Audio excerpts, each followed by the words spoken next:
Going good. For people joining, if you could just fill out the pre-survey that I've released, hopefully you guys can see it. We're going to get started today, I think. Thank you guys for whoever's joining us right now.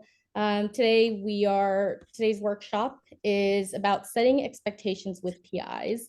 And today we have three great volunteers with us today. Adriana, Elijah, and Ernesto, who are going to be sharing their experiences with setting expectations with PIs. And so I think what I'll do is I'll let them introduce themselves for a brief introduction, and then we'll get started on questions. So Adriana, if you want to go first.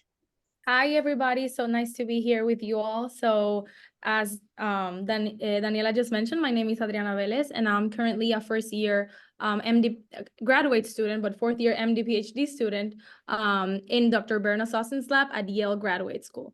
So I'm currently in my first year of PhD. Cool. Elijah, do you want to go next? Yeah. So hey, everyone. Also excited to be here. I'm Elijah. I'm a first-year postdoc in the Lowell lab at Beth, Israel. And yeah, excited to share my experiences with you all today. Ernesto. Hello, everyone. My name is Ernesto Cabezas, and I recently graduated from a PhD. And it was a combination between the University of Puerto Rico and Yale University under the mentorship of Daniel Colon Ramos and Manuel Diaz Rios.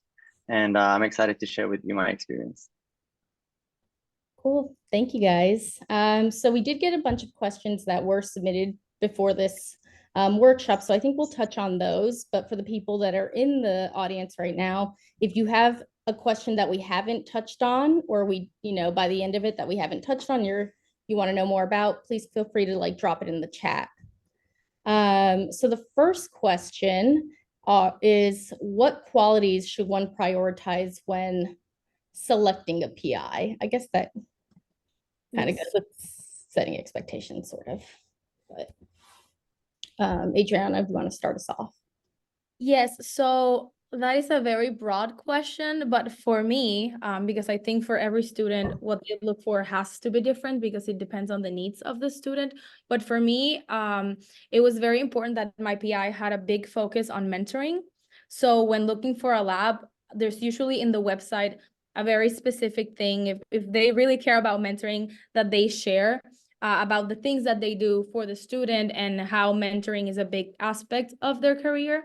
The second thing was to make sure that the PI had time available to meet with me. And the third was the mentoring style.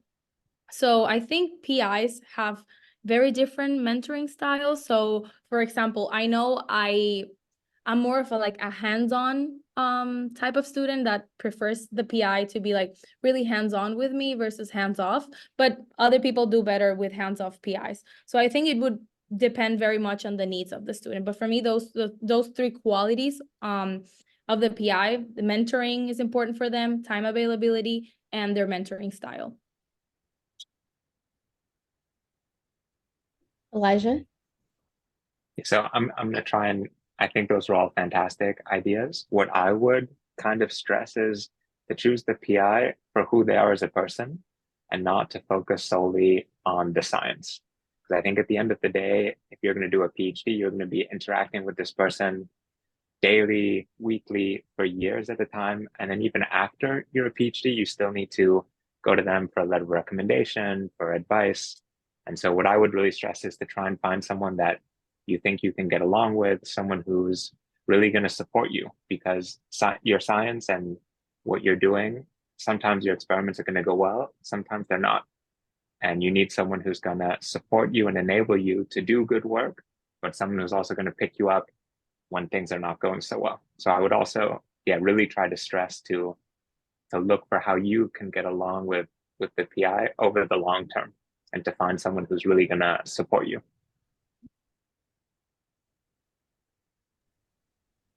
So I think those were wonderful answers, and I really resonate with Adriana and Elijah that those are key components on aspect that you really need to take a close look at when you're picking your PI.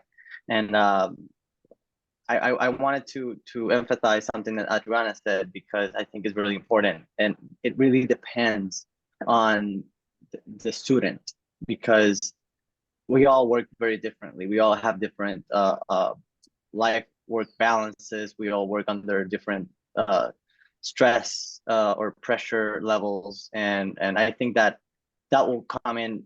Recognizing this will be very, very important. So the moment that you're faced with the decision on what PI you have to look for, you of course have to do an introspection of how do you work best, because the PhD is it's an experience, it's a training that will bring the most out of you, and you need to make sure that you recognize how can you bring that out of you, so that you can have a team, and that team is going to be your PI. It's not going to be your mentor and this person that is untouchable. No, it's a person that you're going to cherish your interaction, that you're going to really cultivate communication, and that's very important. We're going to talk more about that. But if I were to say, focus on finding a PI that shares the same passion as you in terms of science, because you're going to be doing a lot of science, and some days you're going to be motivated, other you're going to really rely on that on your ability to do things when you don't want to, and that's called discipline. And so for me, finding that passion and a passionate PI that shared the same drive to answer this question, and for example, in my case was neuroscience, someone that had the same drive to answer those questions, for me was important, because we were after the same thing, and that was the driver that pushed my discipline in many cases. So if you find something that you really like, you know how you work, and then you identify this PI that shares that passion, and you know that they're really after that question, and you are driven the same way, I think that combination, along with the things that Adriana and I already said, are gonna be the keys to success. Cool, thank you all.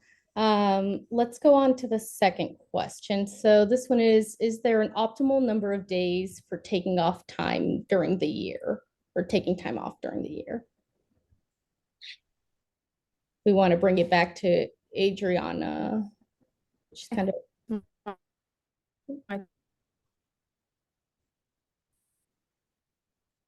she's cutting out on my end. I don't know if that's just me or Yeah. okay. Yeah, I think she's cutting off a little bit.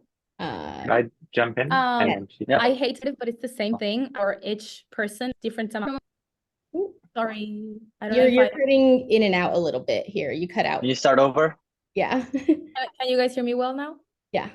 Okay. No, I said that I hate to be repetitive, but that's also gonna look different depending on the individual, in the terms of the amount of days someone needs of vacation. In my lab, we have to be very specific about the amount of days that we're gonna take during the year, sort of to keep how would you say? To keep a balance on how much is too much that could affect your research.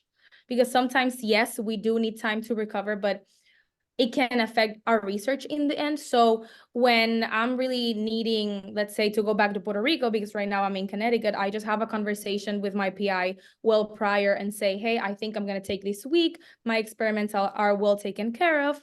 And she basically always agrees, and I take my days off. But I think that's going to look different for each person. Of course, what I would say is I try to take every day time off to take care of myself, to do something outside the lab. And I think in the long term, that pays off and saves me, let's say, from burnout and needing like more of a long-term vacation off. So that's sort of what I do. Elijah, I think it's your turn. Okay, I was waiting for the official. Okay, no, so I just want to harp. I really like what you said about taking time off every day for yourself. I think that's really great.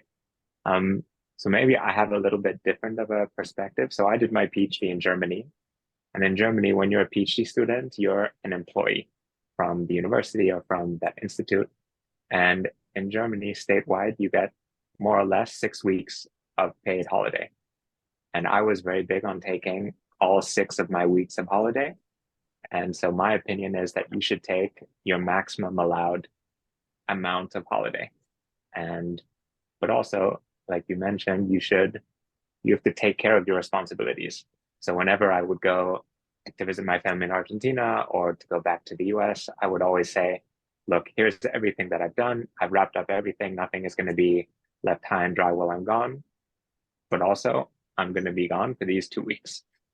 And I mean, I think it's sometimes a difficult conversation to have, but if you don't have that conversation with your PI, then you're not going to go on vacation. Mm-hmm. So I think you have to come armed with a plan of how exactly how your work is going to get done, how you're not going to leave a colleague in the lab behind or a collaborator behind. So wrap up everything. So then you have the nice thing to show, and I'm also going to be gone. But I think you have to be firm and to take the time that you're allowed. And I think this is really important. Also, if I may add something before Ernesto goes about what you said, it shouldn't be a hard conversation to have, like with your PI in terms of like needing time off. I think a PI should encourage people to like maintain a healthy work-life balance. So if it's a hard conversation to have, it might be a red flag for me. So totally agree. Awesome. I really like what you guys said, and I would add to that I'm still on the perspective that it depends, because it not only depends on your personal needs or what you're going through as a person, as a professional, it really depends on the stage that you are in your career. Your first year is going to be very, very different from your third, fourth, fifth, probably sixth, whatever years it takes your last year. Is going to be very, very different from all of those. And you have to understand that you need to be able to adapt. And that means that your first year, you're probably going to be loaded with classes. Second year, might as well. Third year, you might, have a little bit more time because you're not taking courses, but then you're full throttle on your research experiments, and you need to write for grants and scholarships, etc.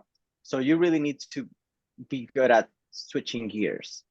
Not to say what Adriana mentioned, that you really have to, the way that you ensure that you don't burn out is taking a little bit each day and do something, find a hobby, do something for yourself that you feel like you're having that breath every single day. Otherwise, it's really going to add up, and you're going to start feeling frustrated. You're not going to be doing quality work. And if you do have time off, like that you can take, and there's a maximum, take it. Do things for you, and just make sure that you're keeping your tank loaded. Otherwise, when things, and it will happen, unforeseen things will come up, and you will have to switch gears immediately. Maybe this time you won't be able to, like this Christmas, you won't be able to go home because you really have this experiment that you're going to need to get through, or you need to submit for the deadline. So you need to always make sure that you have a good reservoir of energy, mental, emotional energy for what could come up. And like I said, it will really vary. Just make sure that you're feeling healthy, that you're talking with other people, that you have a support network. And that's what really going to come in handy when this thing happens. Again, there's no optimal number.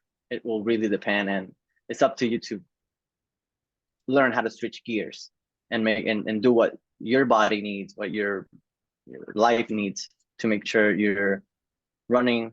You finish the marathon, because again, this is not a sprint, it's a marathon, and you have to see it in that way.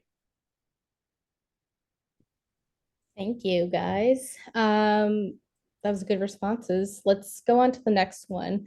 So this is a pretty good question, honestly. When unforeseen lab issues kind of arise, or like something like inaccurate calculations, or an experiment failed, or maybe you made a mistake and it caused some issues, how can one communicate these setbacks to their PI without looking as if they're making excuses? Yes, as you say, I think this is a really good question, because I think we have all been there. We all make mistakes. It's normal. It's part of it, actually. Like, I don't think, or I wouldn't want to think that my PI expects perfection from me, because I don't think they're perfect either. We all learn by making mistakes. So my answer would be just sitting with my PI and just stating the truth of what happened. And let's say there was a gap of knowledge on my side, maybe come up with a plan on the next steps that I would take to avoid that from happening again. And maybe if there was a gap of knowledge that, let's say, my PI should have told me in advance, then just talk about communicating how we can avoid together this from happening again, and just go from there.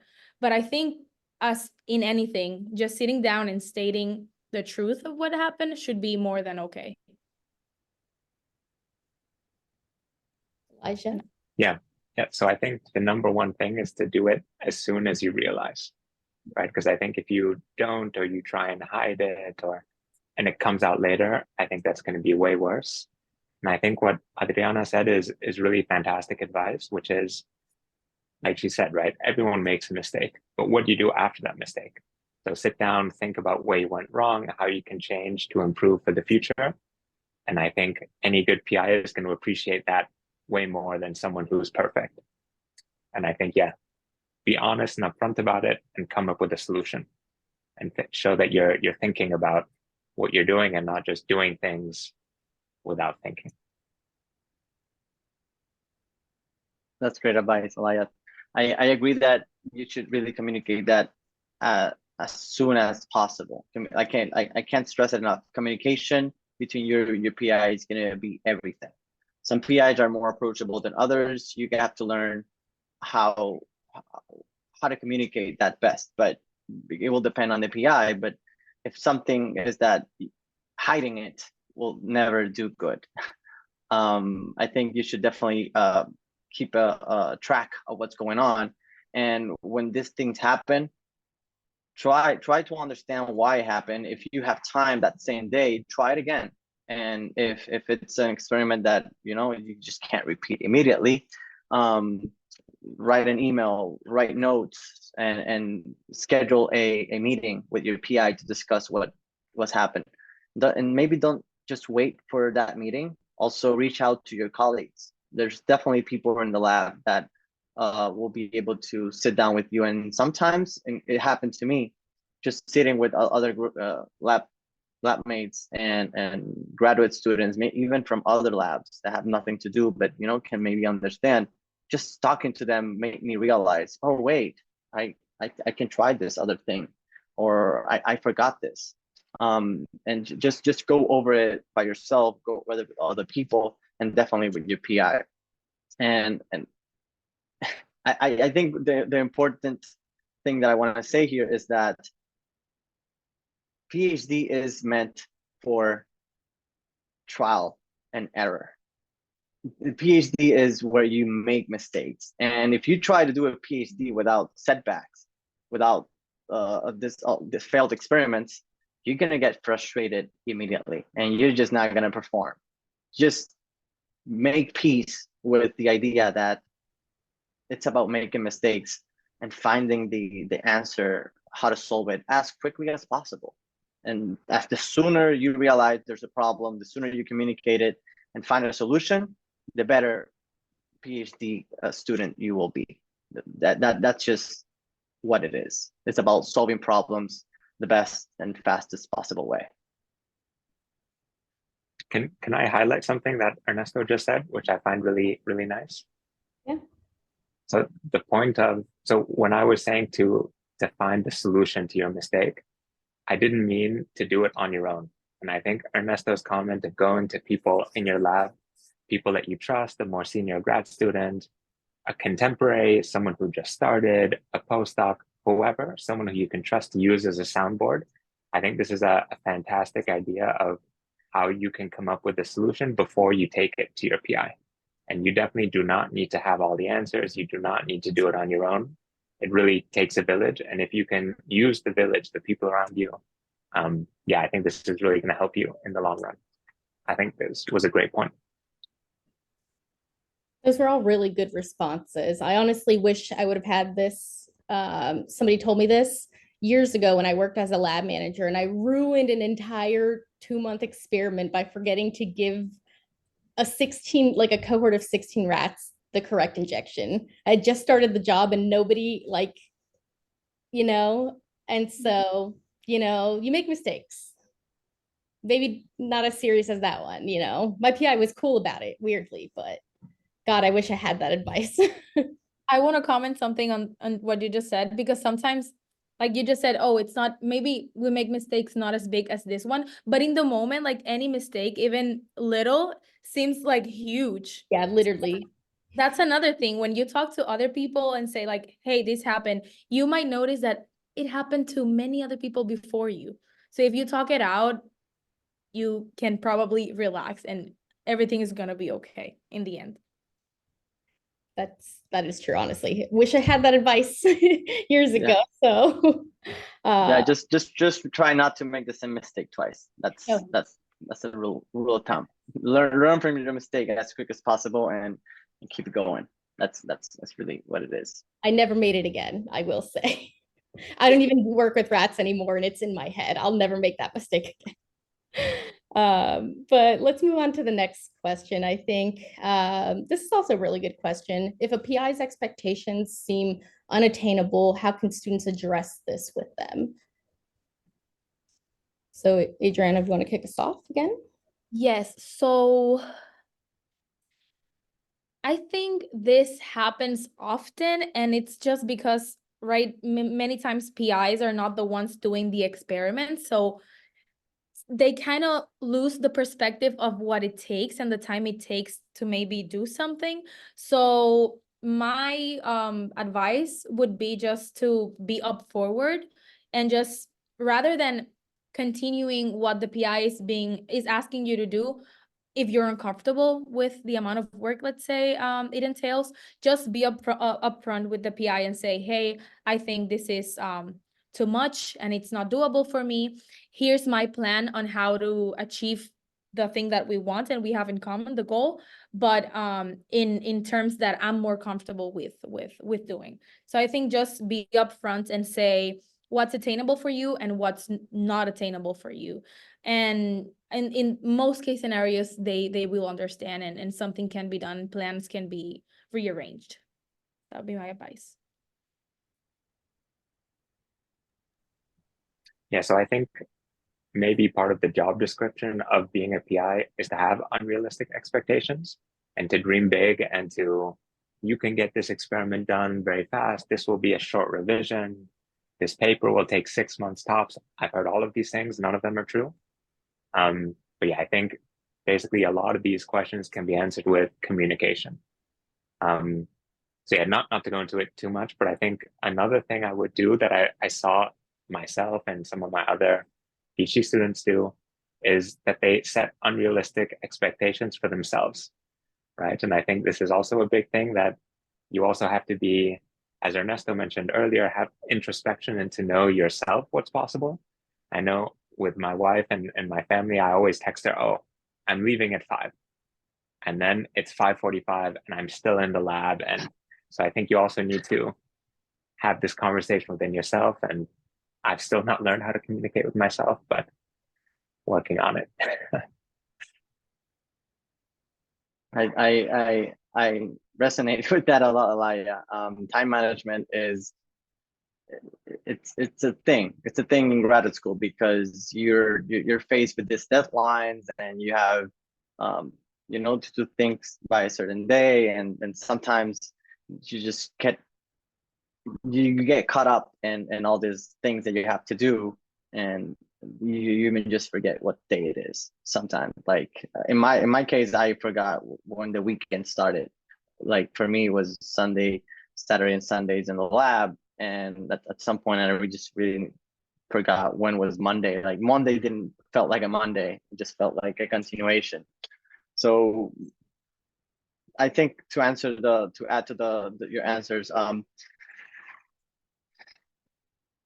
like Elia said, it is expected to have all this ideas and to have all these expectations of when this needs to happen and by when, and because of the deadline, it just has to happen, right? But for you to deal with it, you just need to be honest upfront with your PI. you establish that communication, then you say, hey, I believe that these are my limitations. Make a list, be honest and say, hey, others have these other plans. I have this test, or I remember that I need to prepare for this application that we discussed. And those things are going to be important because they are probably not thinking on the things that you have on your table. They see you as an asset and what you can do with your time. And for them, it's full time in the lab. And you have to, I wouldn't say fight, but you have to make sure that you put yourself in the table and say, hey, this is what's going on. I will try it. Don't say that you just have to try it. Say, hey, I will try it. But these are my limitations, just for you to know it. And if you really think that they are really, really hard to achieve, you basically, once you put that list of limitations and things that you also have to take care of because you're a human and you have all the responsibilities, ask them, hey, with all this on my table, how do you think I should distribute my time? And then you kind of flip it up to them and say, hey, but this is the time that I have available to do this. How would you organize it? So they're your mentors. They're gonna have to think it through with you, and you just basically make them realize that, yeah, it's tight and it's unrealistic.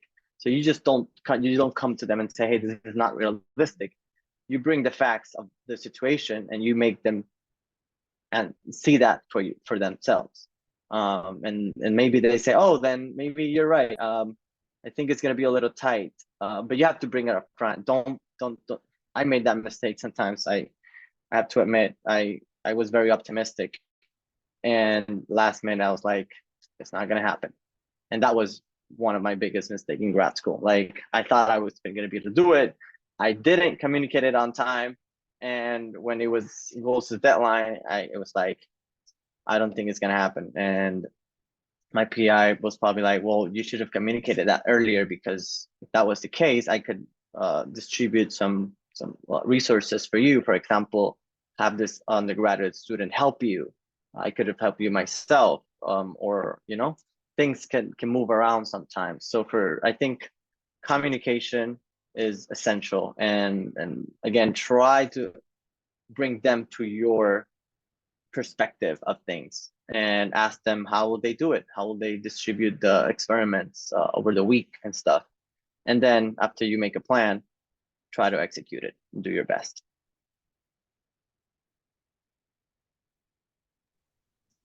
Those were all really good responses. And we had a second question in here that was, I think you guys touched on, which is, how can students determine and discuss realistic expectations with their PI, which I think that went with that previous question. I think you guys really touched on that. And I think, honestly, Ernesto, you're correct. Communication is probably the biggest thing. My current nickname in my lab is Bulldog. Sounds scary, but it's because I'm very good about being blunt about my expectations, where I'm at with things, and saying, I can't do this, I can't do that, I can do this, I can squeeze this, and it comes off sometimes as a little aggressive, but it's not really, it's just me boundaries. So, but it's the same thing that Ernesto talked about and everyone else talked about. I communicate things. I'm like, that's not going to happen. Sorry. So I think you guys really, those were like good answers, honestly. So I'm going to go with a different question here. And one of them is, this one touches on publishing. So when is it appropriate to inquire about like publishing with a PI during graduate school? And how do you kind of approach the conversation? So I know there's going to be a variety of answers, but for me, I did it at the very beginning. So I did it when I was rotating with the different PIs that I rotated. Straight up, I asked about publishing and how did it work in the lab, because every lab manages publishing differently. But I think it should be a topic that should be transparent between PI and student. There shouldn't be any hesitation in answering how did I obtain first authorship, or what's enough contribution for me to be in a paper. So at least I did it when I was rotating, just to sort of get a sense on how the PI worked in terms of publishing within the lab. But I know it's not a topic that you have to rush on, I would say, but it is an important topic that could become even more important towards the end or middle of your PhD. So having it sooner rather than later, I think it's better. So I think this is super tricky, like really, really tricky. I've had some of my friends in grad school try and be very upfront and communicative with their PIs, and their PIs responded, "How are you going to talk to me about a publication? You have no data." Then on the flip side, I think if you don't talk about it and it gets too late and the expectations weren't so clear. So on this one, yeah, I think I would maybe go with this cliche of focus on the work. I mean, I know that's not very helpful, but I think the mileage of talking to the PI can go in a lot of different directions. Maybe instead of talking to the PI, I would maybe recommend talking to more senior people in the lab who have seen how publications happen, because they can give you a much better, honest appraisal of how the process works in that particular environment. But yeah, I think it's important as the project continues to always be having this conversation about authorship.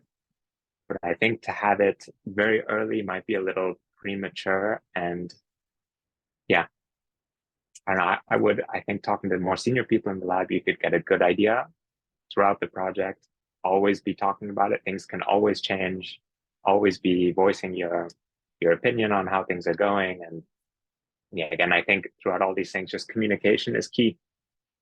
Yeah, I think this is a tough one. No, I understand why this question came up, because it is a topic. It is a sensitive topic, and I would say all labs, honestly. And I think we should normalize this type of discussion. And to be honest, it is not normalized in labs. It is something that people are skeptic about or unsure about, feel uneasy about bringing up, and they have good, like it's okay, but we really need to normalize talking about authorship. And I would say I will bring it as I'm going to be in the middle between Adriana and Alaya, because based on my experience, and authorship is something that you have to earn, and that's the deal. It's not something that is going to be given to you. And if you come in with that, oh, I did this and I deserve that, it's like, no, you have to be realistic with what's going on in the lab, what your work and your contribution has been, and who is going to graduate next. You know, sometimes the lab has different students working on similar projects, and they all benefit from each other. So students are in different lab stages. Sometimes you might be doing something to help a graduate student who is 2-3 years ahead of you graduate and move to the next stage. And you have to understand that, because then you're going to be in that spot, and you're going to want that help and support from the team. And it's a team, and it just keeps going. But I think that I would say I'm in the middle, because it is important that you at the beginning, when you enter a lab, you have a clear understanding on how the lab manages it. What is the culture that you're getting into in terms of assigning authorship. And as you take on a project that you think you're going to be one of them, the main drivers of that project, you have to bring it up. I think that you should bring the conversation individually with your PI and say, okay, if I take on this amount of work for this project that it's not my main project, or you ask, is this going to be my main project in the lab?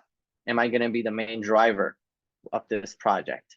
And if there's a question about that first row seat, then you have to bring it up and say, will I be a main contributor in this publication when it comes up or not, and I think it's important, but keep in mind that you have to keep a really good balance on how you bring it up and how you earn it. It is something that you really have to earn, and you can't just say, oh, I did all this work and I think I deserve first authorship. Well, no, because before you came to the lab, there were 5 years of experiments done for this to be analyzed, and you probably spent a year or two, and you might not be the next one to graduate, and so you probably get second, third author. So it is a very sensitive topic. It's something that you really want to keep bringing up in the table as management of that project changes over time, and definitely focus more on earning and understanding what is the culture of the lab and the PI.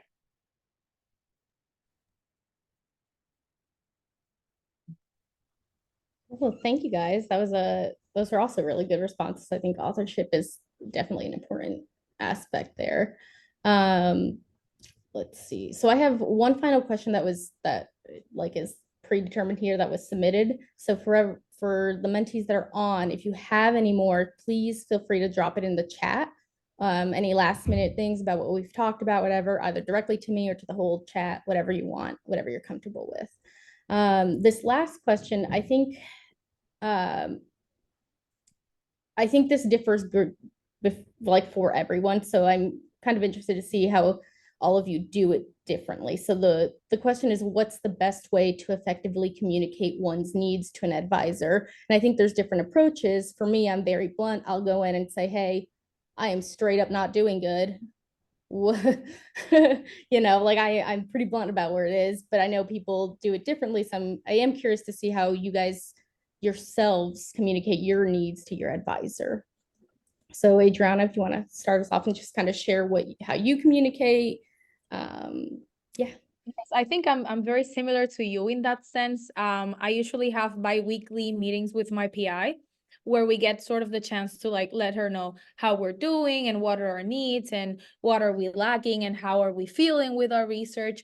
And I usually come up with a little PowerPoint presentation, nothing too formal, just to have everything organized in terms of what I'm needing, where do I think I'm lagging and I need advice from her. So I try to be really well organized when I sit down with her and talk to her about my needs.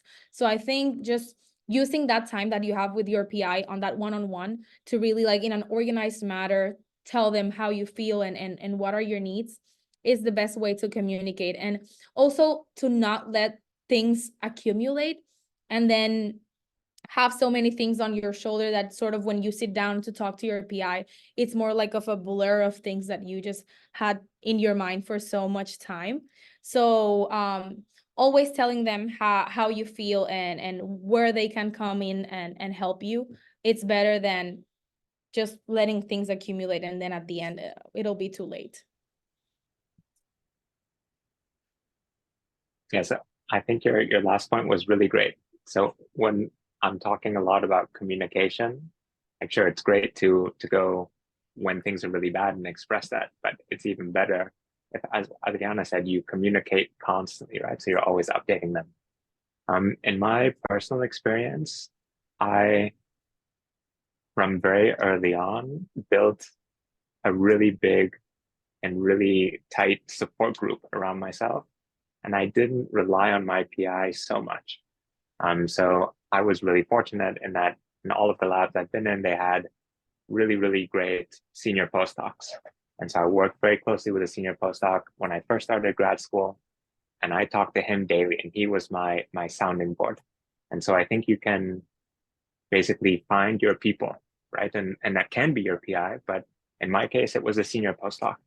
And I think in someone else's case, it could be maybe they joined the lab with another grad student and they have that there. But I think the common thread, I would say, much to reiterate what Adriana said, is to have just at least somewhat constant communication. And yeah, when things explode, it's already exploded. It's too late. Yeah, so my advice here would be to to find your village, to find your people who you can get that from. And if it's the PI, great. If it's someone else, also great.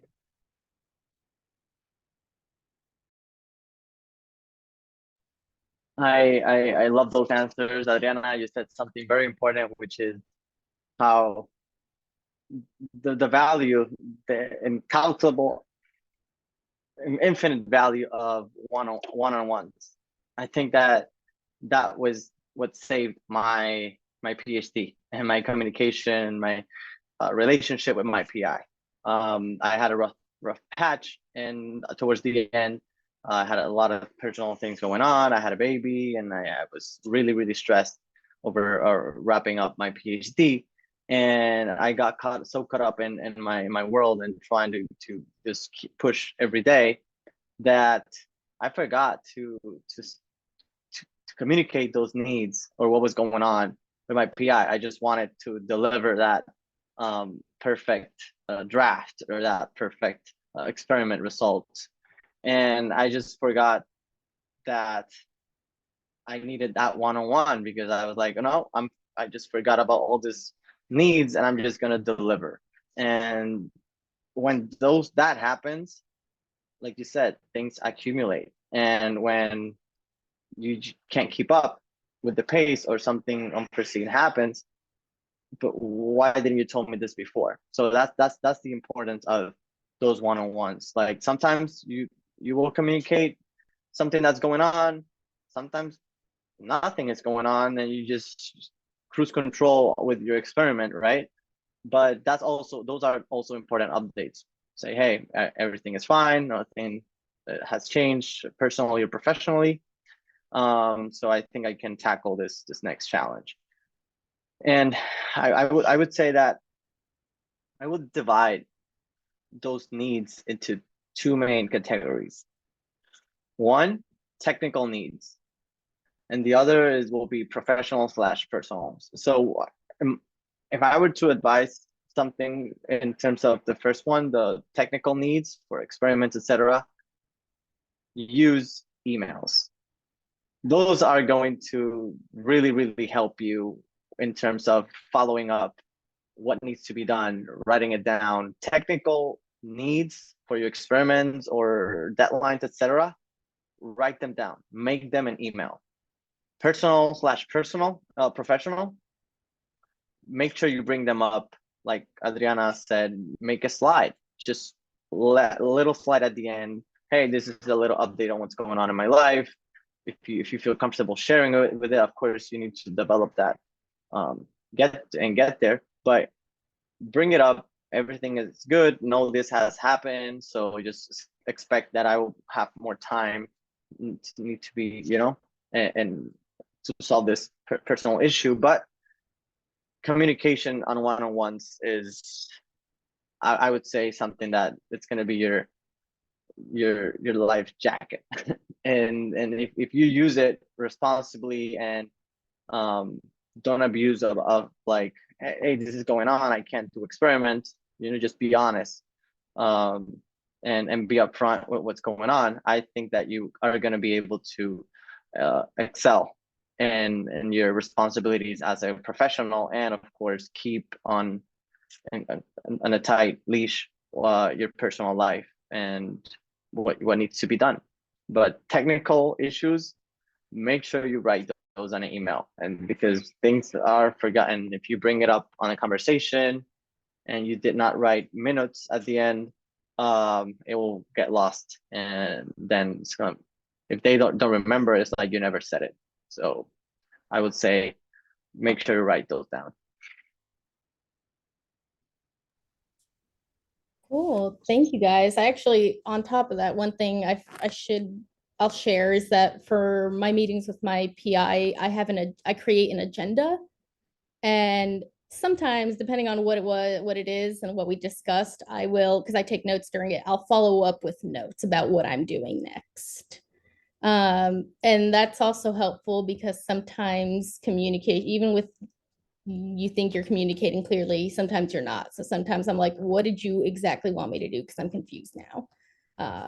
So that's just my little addition. You can always create agendas and follow up. So we have a few more minutes left. I'd like to see if there's anyone in the audience that has questions. You can speak up, raise your hand. I'm going to give us an awkward 1-minute pause while we do this, where I just stare and wait. But if nobody else has any questions after that, then we'll move kind of on.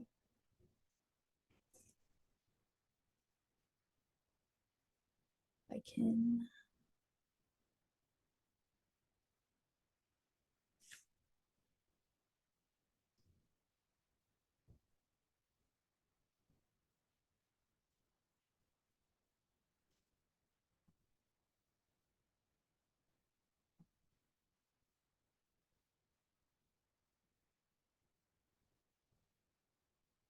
Okay, so it doesn't seem like anyone has any questions, but I did release the post-survey poll. So for those mentees in the audience, if you could go ahead and fill out that survey. For everyone else, I'm going to stop recording.